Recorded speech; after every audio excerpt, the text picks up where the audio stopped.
मुलुक महाराष्ट्र या बुलेटिनची सुरुवात आपण करणार आहोत राज्यातल्या एका नव्या वादानं। हा वाद निर्माण झाला माजी मंत्री जितेंद्र आव्हाड यांनी केलेल्या वादग्रस्त वक्तव्यानं। राष्ट्रवादी काँग्रेसचे नेते जितेंद्र आव्हाड यांनी पुन्हा एकदा वाद निर्माण केला, त्यामुळे ते वादात सापडलेत।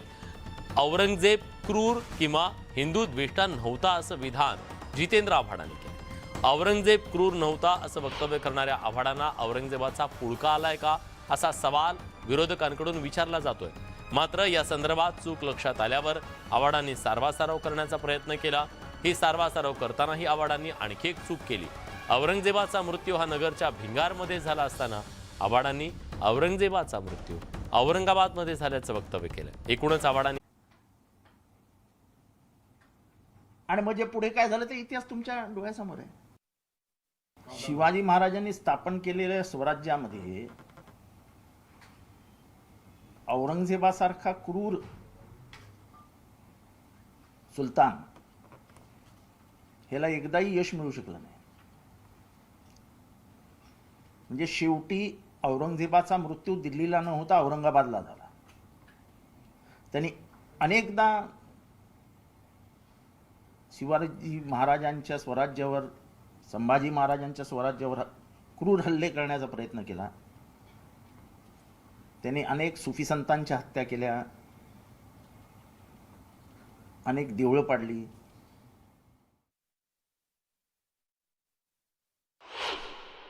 असा तर नवीन इतिहास लिहिलेला आहे। तर मी ह्या निमित्ताने एक सांगतो की तुम्ही म्हणाल तो इतिहास असं नाही चालणार। इतिहास जो आहे तो इतिहास, त्यामुळे तुम्ही काही म्हणा, तुम्ही जे म्हणता ते म्हणणारे थोडे, तुम्ही जे म्हणता ते दाखवणारे थोडे, पण तुम्ही जे म्हणताय चूक म्हणणारे करोडो लोक आहेत।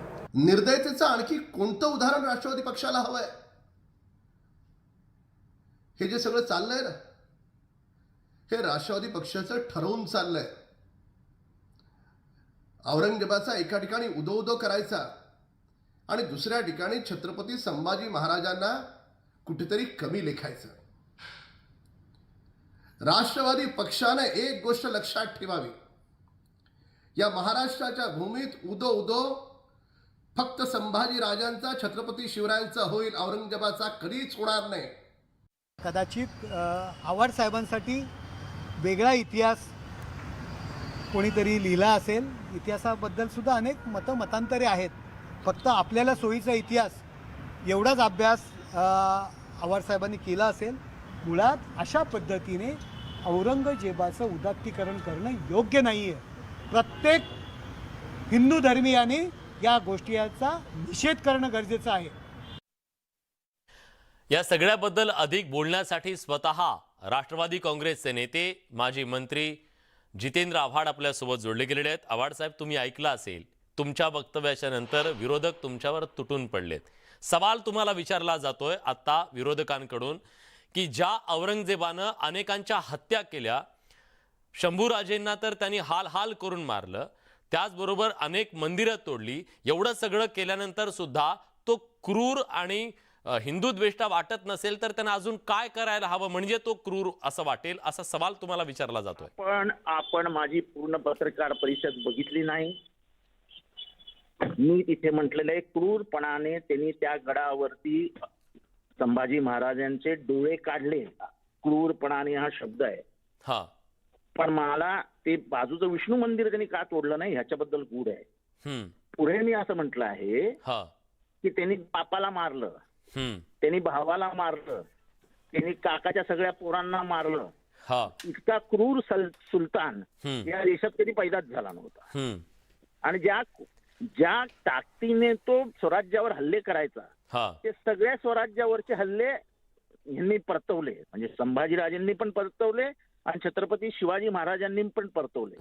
म्हणजे त्याचं आयुष्य जे स्वप्न होतं की दक्षिणेकडे, म्हणजे तेव्हाचं दक्षिण महाराष्ट्राच्या ह्याच्यापासून सुरू होतं, दक्षिणेकडचा प्रांत आपल्या ताब्यात घ्यायचा, तो त्याला कधीच घेता आला नाही। आणि शेवटी त्याचा मृत्यू हा औरंगाबादेत झाला नाही। पुन्हा तुम्ही पत्रकार परिषदेमध्ये सुद्धा तेच वाक्य औरंगाबादमध्ये म्हणालात। औरंगाबादमध्ये नाही, नगरमधल्या भिंगारमध्ये त्याचा मृत्यू झाला। बरं, ठीक आहे। ठीक आहे ठीक आहे. नाही, त्याच्यावरून तुम्हाला पुन्हा ट्रोल केलं जाते की तुम्ही इतिहास सगळा सांगितला जाताय आणि तुम्ही सांगता तोच खरा इतिहास, तुम्ही चुकीचा इतिहास सांगताय. ठीक आहे. ठीक आहे. मला माझं म्हणणं जे होतं ते मी तुम्हाला सांगतो. मी बोललो औरंगाबादमध्ये त्याचा मृत्यू झाला वगैरे बोललो. हा ठीक आहे, पण पहिली आपण गोष्ट आपल्याला मूळ त्याच्यात विषय जायचं हा नाही. पण आता प्रवीण मूळ दरेकर विषय आपल्या हा सोबत आहे. मूळ विषय हा आहे हा. की धर्मवीर का स्वराज्य रक्षक. हम्म. तर जो परिसर शिवाजी महाराजांनी आपल्या ताब्यात ठेवला होता, हम्म. ज्यांनी औरंगजेबाशी तह केल्यानंतर जेवढे किल्ले दिले होते औरंगजेबाला, हम्म. त्याच्या दुपटीने किल्ले शिवाजी महाराजांनी त्याच्याकडनं खेचून घेतले, युद्धात जिंकले. हम्म. हम्म. त्याचं रक्षण तर केलंच संभाजीराजांनी, शिवाय ते वाढवलं सुद्धा. हम्म. ते स्वराज्य रक्षक होते. हम्म. कारण का ते भोसलेंचं राज्य नव्हतं, ते रयतेचं राज्य होतं. हम्म. आणि रयत म्हणजे सगळं आलंय, सगळं धर्म नाही आलंय. नाही, आव्हाड साहेब, त्याच्याबद्दल दुमत कुणाचंच नाहीये ना. स्वराज्य रक्षक होते, त्याच्याबद्दल दुमत कुणाचंच नाहीये. प्रवीण दरेकर आता आपल्या सोबत आहेत. प्रवीण दरेकर, तुमचं म्हणणं हेच आहे ना की ते धर्मरक्षक सुद्धा होते आणि धर्मवीर म्हणून तुम्ही त्याच्यासाठी त्यांना म्हणताय. तुमचा आक्षेप कशाला आहे? आमचं आजही म्हणणं आहे ते धर्मवीर आणि स्वराज्य रक्षकही होते. हम्म. मला वाटतं आव्हाड साहेब एकाच वेळेला सरड्यासारखे रंग बदलणाऱ्या दोन भूमिका हम्म. एकाच वक्तव्यातनं त्या ठिकाणी येताना समोर दिसत आहेत. हम्म. पण औरंगजेब क्रूर नव्हता अशा प्रकारचं विष्णू मंदिरावरून वक्तव्य करणारे आव्हाड साहेब, हम्म. लगेच तो किती क्रूर होता. हम्म. त्याने भावाला मारलं, वडिलांना मारलं, गादीवर बसवलं. हम्म. पण त्याच आव्हाड साहेबांच्या एकाच वेळेला दोन मखलाशी करणारे स्टेटमेंट महाराष्ट्राला या ठिकाणी पाहायला मिळत आहेत. मला वाटतं अशा प्रकारचं विकृत इतिहासाचं दर्शन हा. आव्हाड साहेबांनी वारंवार त्या ठिकाणी या महाराष्ट्राला घडवल्याचं आपण पाहिलंय. हम्म. मला वाटतं एवढं आपल्या इतिहासाची हम्म. चिरफाड आणि अवहेलना हम्म. मला वाटतं कुणीही केली नसेल, एवढी आव्हाड साहेब सातत्यानं या ठिकाणी करताना दिसत आहेत. ठीक आहे, जितेंद्र आव्हाडजी उत्तर द्या. नाही, माझं ते इतिहास जाऊ दे हो. मी जो प्रश्न विचारलाय त्याच्यावरती बोला. तुम्ही आम्हाला जे सांगताय ना, अजितदादांबद्दल बोलताय, आता माझ्याबद्दल बोलताय. गोळवळकरांनी आणि सावरकरांनी जे संभाजीराजांबद्दल बोलून ठेवलेले की ते स्त्रीलंपट आणि दारुडे होते, त्याच्याबद्दल बोललोय मी. हे तर टीव्ही वाल्यांनी तुम्हाला मदत केली आहे. माझे बरोबर नाही. काढून शॉट दाखवले. नाही, जितेंद्र आव्हाडजी, त्याच्याबद्दल वड्याचं तेल वांग्यावर काढण्याची आवश्यकता नाही. तुम्ही बोलताना मी थांबला पाहिजे असं काही नाहीये. मी बोलू शकतो आव्हाड साहेब. हा, कट करून टाका. नाही, आव्हाड साहेब एक मिनिट, त्यांचं म्हणणं काय ते ऐकून घेऊया. त्यांचं म्हणणं काय आताच दुसऱ्याचं पण ऐकायला पहिल्यांदा सुरू होण्याच्या आधी सांगितलं दोघांनी ज्ञानी आव्हाड साहेब आहात. बरं, दरेकरजी, त्यांचं म्हणणं पूर्ण ऐकूया आपण, नंतर तुम्ही त्याला उत्तर द्या. हा, नाही, तुम्ही आव्हाड साहेब, तुम्ही बोला. ऐकणार असेल तर मी हे असं होणार असेल तर मी कट करतो. मला काय बोलायचं. दोघेही कट करू नका. महाराष्ट्र ऐकतो, तुम्ही वरिष्ठ नेते आहात, आपण चर्चा करतोय एखाद्या प्रश्नाच्या बद्दल, दोघांनाही भूमिका मांडायला मी वेळ देतोय. दरेकर साहेब, मी येतो तुमच्याकडे, काही सेकंद थांबा. त्यांचं म्हणणं पूर्ण झालं की तुम्ही ते खोडून काढा.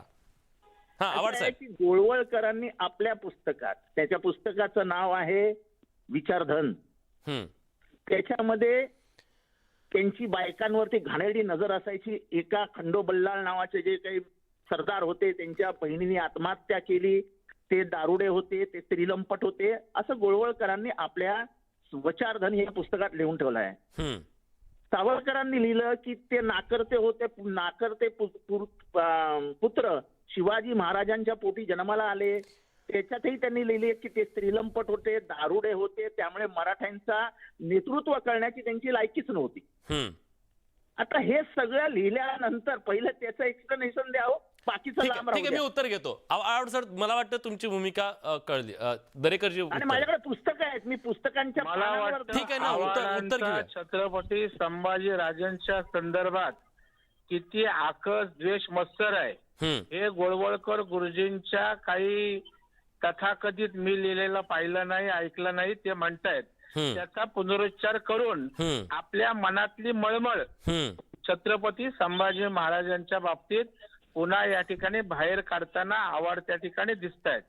गोळवळकर गुरुजी काय बोलले यावर चर्चा होऊ शकते, त्याच्यावर डिबेट आपण करू. आता तो विषय आपल्या समोर नाहीये. ठीक आहे. आता जो ऐरणीवर विषय आहे त्या विषयावर या ठिकाणी बोलायचं सोडून त्या ठिकाणी एका दिशेची चर्चा निघाली की दुसऱ्या दिशेला बाण दाखवायचा, हे आमच्या आव्हाड साहेबांची पद्धत आहे. आणि त्याच पद्धतीनं त्यांच्या मनातला छत्रपती संभाजी राजेंच्या संदर्भात किंबहुना या विचारधारेच्या विषयी जो पोटशोल त्या ठिकाणी आहे तो पुन्हा गोळवळकर गुरुजींचं वाक्य अधोरेखित करून काढण्याचाच प्रयत्न त्यांनी केला आहे. आणि म्हणजे असं बोलता येत नाही तर गोळवळकर गुरुजींचं वाक्य पुन्हा त्या ठिकाणी बोलायचं. ठीक आहे, दरेकरजी मी आणि उत्तर आपला घेतो जो त्यांच्याकडून देशभक्त त्या उत्तर ठिकाणी घेतो. आहे, तो पुन्हा दाखवण्याचा त्यांचा केविलवाना दुर्दैवी प्रयत्न आवाड. जितेंद्र आव्हाडजी मुद्दा या निमित्तानं हा सुद्धा उपस्थित केला जातोय की ज्या प्रकारे भलामण करण्याचा प्रयत्न तुम्ही केला असा तुमच्यावर आरोप आहे, तुम्हाला पुळका आला त्या औरंगजेबाचा असा आरोप तुमच्यावरती करण्यात आलेला आहे. एक प्रकारे त्याचं समर्थन करताना तो हिंदू द्वेष्टा नव्हता असं सांगताना तिथं संभाजीराजेंचा मी म्हटलेलं नाही की तो संभाजीराजेंचा हिंदू अपमान होत नाही का? तो हिंदू द्वेष्टा होता असं नाही, असं मी म्हटलेलं नाही. प्रत्यक्षपणाने मी तुम्हाला सांगतो की संभाजीराजेंनी डोळे काढल्यानंतर सुद्धा आपली मान झुकवली नाही. आणि म्हणजे मराठा धर्म, महाराष्ट्र धर्म हा शिवाजी महाराजांच्या, संभाजी महाराजांच्या नंतरही औरंगजेबासमोर झुकला नाही. औरंगजेब किती क्रूर होता याची इतिहासात सगळीकडे नोंद आहे. हा, पण औरंगजेबाला करायचं काय होतं? काय एवढं हाल करून मारलं? संभाजीराजांवर काय राग होता त्याचा? एवढा क्रूर का वागला तो त्यांच्यासाठी? त्याच्या मागची भावना काय होती? ते शूरवीर होते आणि फक्त धर्मवीर होते की नव्हते? त्यांना धर्म परिवर्तन करावं त्यांनी ह्याच्यासाठी आग्रह धरला होता की नाही? धर्माच्या रक्षणासाठी, धर्माच्या विरोधात त्या ठिकाणी औरंगजेब प्रवृत्ती असल्या कारणानं त्याचा हलाल केला आणि तेव्हा त्यांनी धर्माच्या मागे ठाम छळ झाला तरी राहिले. आणि त्याच्यामुळे धर्मवीर ते होते. धर्मवीर आजही आपण त्यांना म्हणतो आणि म्हणत राहणार. असे कुणी काही त्या ठिकाणी जरी म्हटलं तरी ते धर्मवीर होते, काल होते, आज आहेत, उद्याही राहतील. ठीक आहे. आव्हाड साहेब, तुमचं शेवटचं म्हणणं दरेकर साहेब त्यांना बोलू देत. असं आहे की स्वराज्याचं रक्षण हे शिवाजी महाराजांनी केलं, कुठल्याही धर्मासाठी केलं नाही. पहिल्यांदा स्वतःचं राज्य इथे निर्माण झालं. आदिलशाही, एकीकडे मोगल, त्या सगळ्या वेढ्यामध्ये महाराष्ट्रामध्ये स्वतःचं स्वधर्म राज्य उभं राहिलं. ते रयतेचं राज्य म्हणून ओळखलं जातं, ते भोसलेंचं राज्य म्हणून ओळखलं जात नाही. त्याच्यानंतर संभाजीराजे आले. संभाजीराजेंनी शिवाजी महाराजांचाच वारसा पुढे नेला आणि त्यांनी तेच काम पुढे केलं की स्वराज्य रक्षण केलं. त्याच्यात धर्म आला, स्वराज्य म्हणजे धर्मही आला ना. पण त्याचं एका विशिष्ट धर्माचं रक्षण केलं असा इतिहासात कुठेही दाखला नाही. संगमेश्वरला सरदेसाईंच्या वाड्यात ते कसे पकडले गेले हे गूढ खूप मोठं आहे आणि त्याच्यावरती मला बोलायचं नाही. ठीक आहे, धन्यवाद दोघांचे. न्यूज 18 लोकमतवर तुम्ही आलात, आपली दोघांचीही जी काही मतं आहेत ती मतं मांडली. जितेंद्र आव्हाड यांनी सुद्धा त्यांच्या म्हणण्यातलं स्पष्टीकरण दिलं आणि त्यांचे मुद्दे खोडून काढण्याचा प्रयत्न दरेकरांनी केला. दोघांचे आभार. तर हा वाद पुढच्या काळामध्ये यापुढे सुद्धा सुरू राहणार याबद्दल कुठलीही शंका नाही आहे, कारण दोन्ही बाजूंनी